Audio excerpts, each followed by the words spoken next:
Neba yake ne kwenu muno asimko ututu ọma efi ọma mgbede ọma site na ABC Venezuela n'ụbọchị nketa na Eastern News 24 asina aduru chalina na mma anko echidi yazelu dịka o si dị achịkwa ime kono mana na ya bụ Eastern News 24 ebe anyị si na-ewetara onye bụ ozi dị oke mkpa gbasata maka ya bụ ife n'ime n'obodo nọ n'ime ya unu na anyị n'ibe akwụ na nnukwu o si akpọtụ gbasata maka ihe mee na Eastern Region n'oge gara aga ya bụ ife ka anyị wetara unu chọkụ unu tọọ ntị n'ala gee ya bụ ife unu gesia ya unu adrọpụra ife unu che n'ilu akwụkwọ unu adrọpụra ife nche n'ụdị nke unu gbasata maka ihe ndị a niile unu gasị ekwu n'ebe akwụkwọ dịka o si dị ngwa gee na ya bụ ife. All right, over to you.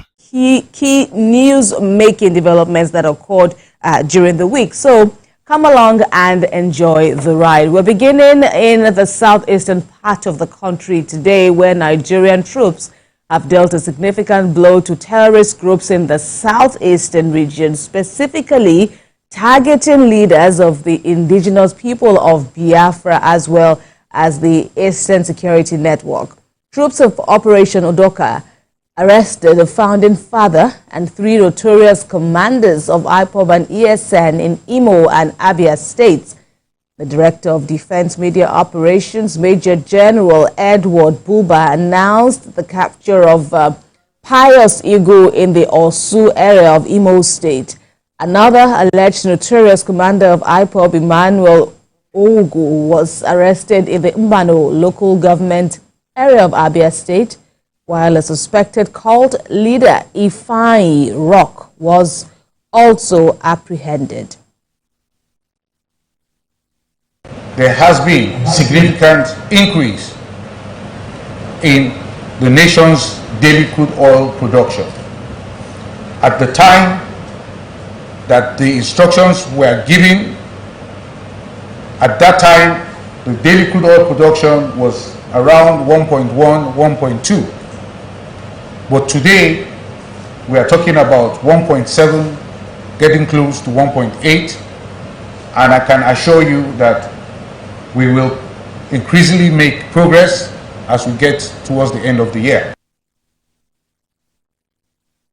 All right, that was the Defense Media Director speaking there, General Buba. And of course, let's get some more perspective about this arrest, how much of a breakthrough it is, and what next, most importantly. Joining us now in the studio is security expert Darlington Umoru. Beautiful Saturday to you. Welcome to the program. A very cool and quiet one as well. I know. Good morning to you, sir. Good right. morning. And all right. So, what are your thoughts? With this latest arrest in the southeast, Osu, in Imo State, and 2 other states, Anambra and Anambra. So, what are your thoughts this morning? How much of a heavy blow is it? To me, it's congratulations to Nigerians, and to me, it's congratulations to our troops, our gallant military men who have been doing so well, who have had sleepless nights trying to ensure that the rest of us go to bed with our 2 eyes closed. For some time, beyond and aside from the northeast, northwest, and north central, one region that has also given this country concern, particularly when it comes to insecurity, is the southeastern region, particularly with the activities of the ESN and so many other factions that have, risen up to carry out a lot of nefarious activities. You remember that the last game the Super Eagles played, some journalists were kidnapped and 1 died in the process. Those who were going to Uyo to cover the game. And so oftentimes we often refer to them as unknown gunmen. Are they really unknown? That's a big question that deserves an answer from you this morning. But to the glory of God, the Nigerian military has not rested in their hours. They've been doing all they could to bring peace back to the one-time very peaceful region in this country, one-time very industrious region, one-time a region where you could talk of industry and manufacturing. All of that now is slowly going down and affecting the economy of Nigeria. And so the likes of Simon Ekpa who resides somewhere else and is fanning the embers of insecurity in Nigeria, we should think of what to do to bring him to book. The founder of IPOB, or well, the leader of IPOB, not the founder now, really, Nnamdi Kanu, over time has said that some of those activities carried out, the criminal activities carried out in the Southeast, are not by his men or from his men. And he has also said that when released, some of those who are doing some of those things behind in the name of IPOB, he will have to handle them in less than 24 hours. About 72 hours ago, I'm sure you are aware, abreast of the killings that happened in Anambra State. Some have said that they were actually reprisal attacks of cult groups. Others have said that others arrogated them to activities of the usual unknown gunmen. The governors of the Southeast, at a point in time when ESN became a menace to the Southeast, they tried to come up with their own kind of regional military body to tackle the activities of ESN and those of the bandits. They called it a Bubiagu. But up until this day, I don't know whether that body or military body, whichever we want to describe them, ever saw the light of day. Mr. Moro, just a moment, if I may just quickly come in now. We'll get to that level of looking at the interventions from the Southeast governors. But what do you make of the agitations of the IPOB, looking at the response from the federal government? What is the agitations of IPOB? What are the agitations of IPOB? You can walk us through that. No, I don't understand. When you talk about agitations of IPOB, what do they really want? If you want to go and you want a Biafra state, there are constitutional procedures. Are they following that constitutional procedures? You don't secede by force. If you want to go by force, it means you want to go to war. Ojukwu went to war when he wanted Biafra out of the Nigerian formation. But the same Ojukwu came back to say, never again should that happen, before his demise. Ojukwu's wife is a minister today. So what do they want? To me, it's not wrong. It's not bad to want to leave the Nigerian arrangement. But how have you gone about it? The leaders, the true leaders of the Southeast, are they in support of what IPOB is doing? That is another $1 million question we should find answers to. The Ohaneze Ndigbo, that is the is it cultural? It's not. It's a political now. That we know as the lead, political. The leading Igbo organization in the Southeast. Are they the one calling for a secession? The answer is no. IPOB is a body, a formation led by a group of persons. Are they really pursuing the interest of the Southeasterners? If you ask me, I say no. If you want to say why, then I tell you that if what you are doing, you are genuine in what you are doing, then you won't be killing your people. If you're not just killing your people, then you will not cripple the economy of your place. What has the Southeast done to correct what they refer to as abnormalities in the Nigerian arrangement? Southeast is the only region that has 5 states in Nigeria. Only recently they started looking into that. That's one. Politically, is the Southeast speaking in one voice? Do they have one voice? Would anybody who want to contest presidential election go negotiate with the Southeast leaders? No. Because they are divided. Would anybody who want to contest, who want the seat of the presidency in Nigeria, come to discuss with the Southwest? Yes. Because there's a leader. It's a subject of debate if you say that they are divided, and when you look at some of their response to national issues in the country. Who are the persons? I want you to, when you say they, I want you to be specific. But the issue of, like you have said, now if one wants to counter you now, there's somebody from that region, they would say probably that, but what we've always asked for in terms of maybe For example, if we can talk about marginalization, them being the only region that has produced highly marginalized. five states. Doesn't that also give them, you know, a room to what be are agreed, they expected to do? To be agreed. What are they expected to do? Over time, I am more or less like a Southeasterner. Some explain. That's my second home. I schooled there. I worked there. I'm married there. So that qualifies me to also be an Easterner. But my challenge is, have they been able to synchronize this sect of people who are calling for, who are agitating for a Biafra state? Have they carried the elders along? Have they sat down to negotiate that? There has been a test which was carried out by the man I most respect, Ojukwu.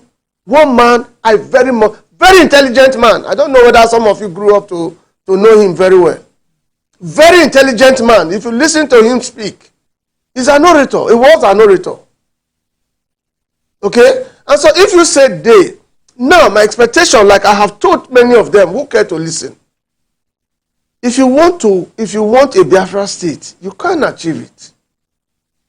But why not start from the roots? And what is that root? And begin to build.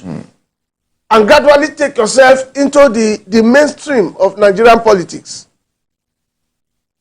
For instance, the president, the current president of today, started building his ambition from the roots.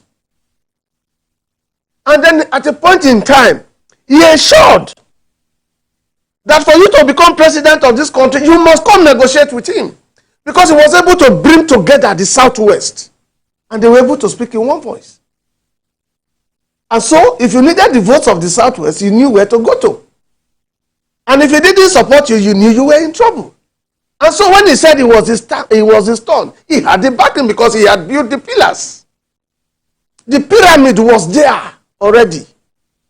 The Southeast is the highest marginalized region by any government in Nigeria. Why? Right. Because they too themselves have not been able to define precisely how to go about the Nigerian political arrangement. All right. So that is political now, and that is one of the issues you know, to talk about. But you know, because of time constraints, let's now flip to you know, the security or the insecurity in that region and what's been done to curtail it. You spoke earlier on about a pertinent issue when the Ebobeago outfit was created, but you know, from what we have seen, if you want to compare it with the strides by Amotekun, I know you have one thing or so to talk about. But now, how sincere, or is it a matter of fear of the ESN? Because even up till now, we have seen governors, Southeastern governors say, oh, there's nothing like sit at home, encouraging the people to come out, you know, and carry on. But then who would want to go out, you know, with the fear of the IPOB or the ESN, as the case may be? So have they been able what is wrong for those they are asking to go out on Mondays? Right. So help us speak to that issue while we are still having you know, that Monday sit at home. It's so real. I know I had we have people who have been caught in that because prominent. And we also have videos of residents in those states complying to the sit at home. Indeed. They have and to. let me just add this to it, and the interventions from the Southeastern governors. The intervention by the Eastern governors has not really proven anything. One man that has been able to stand up is the Imo State governor. Attempts were made at him severally, but they were futile. At a point in time, his native home was razed down, if you remember. So the other governors, what have they been doing? Soludo talked so much, tried to negotiate with the federal government on behalf of Nnamdi Kanu, said a lot of things, but has he been able to conquer security in his state? A PDP official recently asked him to resign since he cannot, since he's not in charge of security in Anambra State. About almost 20 youths were slaughtered about 3 days ago in two different locations, which was described as activities of a particular cult group. But right. I even want us to narrow down the issue now about the way forward, how the governors can come together and make that region safer for their people. I don't think these current governors in the Southeast have what it takes to bring peace to the Southeast. I think the matter should fall back to Ohaneze Ndigbo. If they sit with those bodies, these are fathers who know these children, who know their people, who can bring them together, talk to them, and then take them to the federal level and negotiate. It's about lobbying. What you want, go lobby. It's not about creating insecurity. When ESN was created, what we were told that they were going to be doing was to help their people that were suffering in the hands of kidnappers. But eventually, what have we had? Oftentimes, they have denied their involvement in insecurity, in the Southeast. But security reports, we have seen arrests, over time, and we have seen situations where confessions were made. We have seen where even women, because they are serving under the Nigerian government in the military, were slaughtered. Husband and wife, Southeasterners, not other tribes. So, and now you have deliberately crippled the economy. Now, beyond ESN, there are other factions. There are other sects that have come up. All of them in disguise of ESN. It's very difficult now, except arrests are made, for you to identify which of the groups carried out, well, they all answer unknown gunmen now, carried out whatever criminal activity that you find anywhere in the Southeast. But what I think going forward is that the Ebubeagu thing that the Southeast governors put together to counter the activities of ESN, how much is the result provided by that body? That is to tell you that what they need, what even the Nigerian government need, is to call the recognized body, Ohaneze Ndigbo, call them, sit with them, negotiate with them, and then let them go back to their people to talk to their children. But the most dangerous thing I have often said here that can happen to any region or anybody is when you arm them. It's very easy to arm a group of persons. It's most difficult to disarm them. And when you cannot disarm them, the man who is carrying a gun or the man whom you have given small arms and light weapons to can turn against you tomorrow because he's been armed. All right. We've indeed run out of time. I wanted to even ask about, residents, because, average residents are living in fear. I know somebody who reached out to me. Not just residents, even the big men from Southeast, they hardly go back to Southeast. I know somebody who reached out to me. He's living in Osu. I hear Osu is dreaded now, and that these people are coming to use their houses to smoke, and they can't even speak out. They don't even know who to speak out to. State is the hub now. Olu local government particularly. Olu local government particularly, from reports we have had. From Olu, you go to was this riverside, so in all of this, it's not just the residents, even those of them who are helping to develop the place, they find it difficult to go home. End of year in the past used to be the beehive of activities in the Southeast, a place you want to go and see culture at its best. Nigerian culture at its best, where they go out, they make money, they come back home, they have passion. Well, we hope things get better. I'm afraid we have to just have to leave it here now. Leave it now, and hope that the security forces there, they get all the support they need to make life indeed safer for the people, because from what we are hearing, that more and more people want to reach out to the security network and to the official army, the police. Now, that will give, with this development, if they continue in this manner, the people will now regain that confidence that yes, they are actually being secured by the Nigerian military, who have been doing well all over the country. All right. We'll leave it at that, Mr. Darlington Omoro. We thank you very much for your time with us today. My pleasure being here once again. Ende ba ngwadalo di nenu ka efunu nwere ikwu gbasata maka ife ndị a niile unu nụ n'ilu akwụkwọ n'ụbọchị nketa ka efi were ikwu gbasata maka ya drọpụra ife iche n'ụdị nke gị mgbe nke emesịa nụ